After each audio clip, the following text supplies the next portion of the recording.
प्रत्येक भारतीय सनातनी हिंदू के घर में प्रति मास कल्याण पत्रिका अवश्य पहुंचनी चाहिए। अभी कितने ग्राहक हैं कल्याण के? 2 लाख। ये बहुत लज्जा की बात है। 2 लाख नहीं, कम से कम 2 करोड़ तो हो। गंगा जी भाव की पूर्ति करें, लक्ष्मी नारायण भगवान भाव की पूर्ति करें। कम से कम 2 करोड़। वैसे तो प्रत्येक हिंदू परिवार में कल्याण पत्रिका जानी चाहिए। और अब और प्रसन्नता की बात है कि गुजराती में, अंग्रेजी में भी इसका संस्करण प्रकाशित होने वाला है।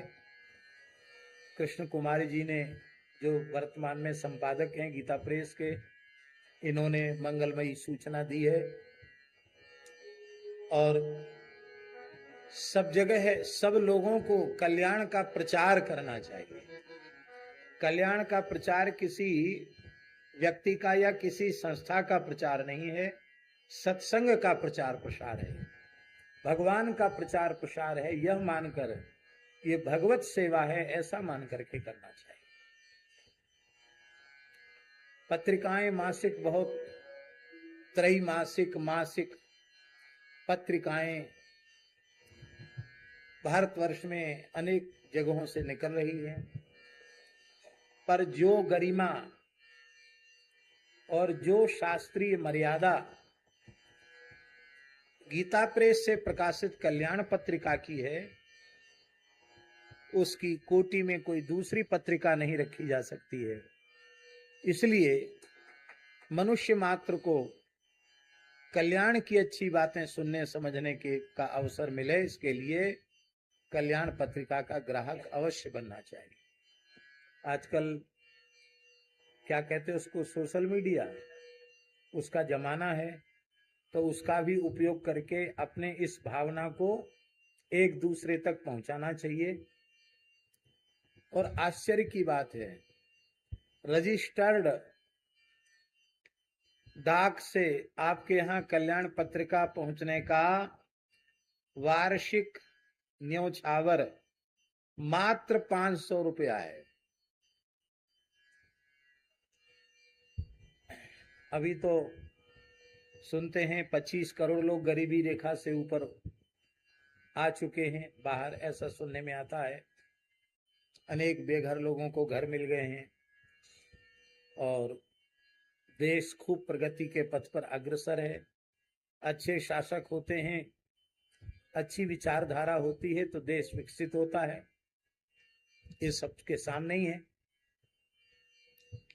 तो ऐसा संभवतः कोई नहीं होगा जो एक वर्ष में 500 रुपए भी व्यय न कर सके।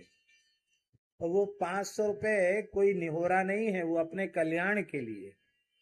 घर में पत्रिका आएगी तो कोई न कोई तो पढ़ेगा। एक महात्मा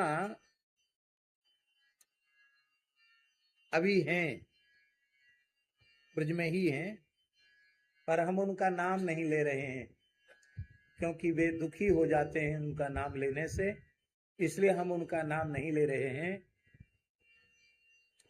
बहुत अच्छे संत, लगभग 30 वर्ष से ऊपर तो हमको उनको देखते हुए हो गया, 30 साल।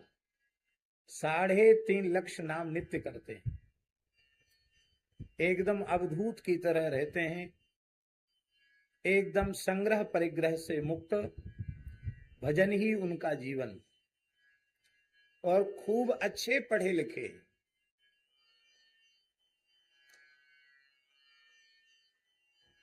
बीएससी एमएससी क्या होती है वो वहां तक पढ़े हुए हैं। तो उन्होंने बताया कि हम अपनी परीक्षा के अवकाश में गांव आए थे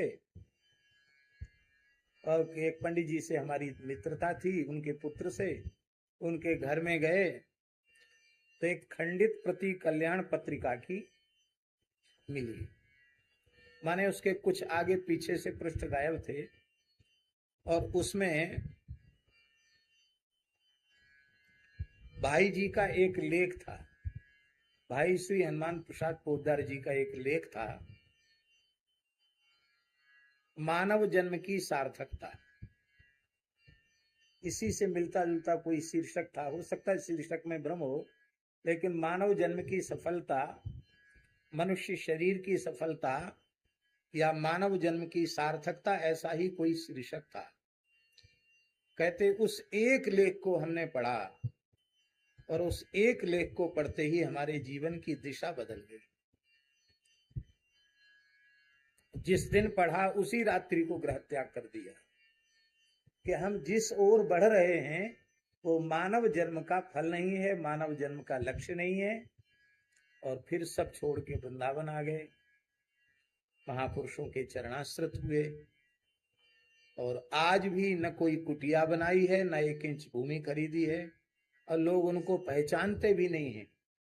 एक बार मैंने कहीं उनका नाम ले दिया तो आकर रोने लग गए, बोले महाराज जी जैसे तैसे छिप करके भूले भटके कुछ राम राम कर लेते हैं, और आप प्रचार कर दोगे व्यासपीठ पर बैठकर तो हमारा तो जीना मुश्किल हो जाएगा।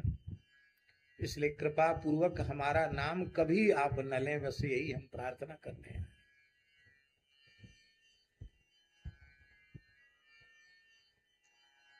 एक ये उदाहरण है, ऐसे न जाने कितने लोगों का जीवन कल्याण पत्रिका ने बदल दिया है। इसलिए प्रत्येक हिंदू के घर में कल्याण पत्रिका अवश्य जानी चाहिए, सबको ग्राहक बनना चाहिए। 500 रुपए बहुत बड़ी चीज नहीं होती है।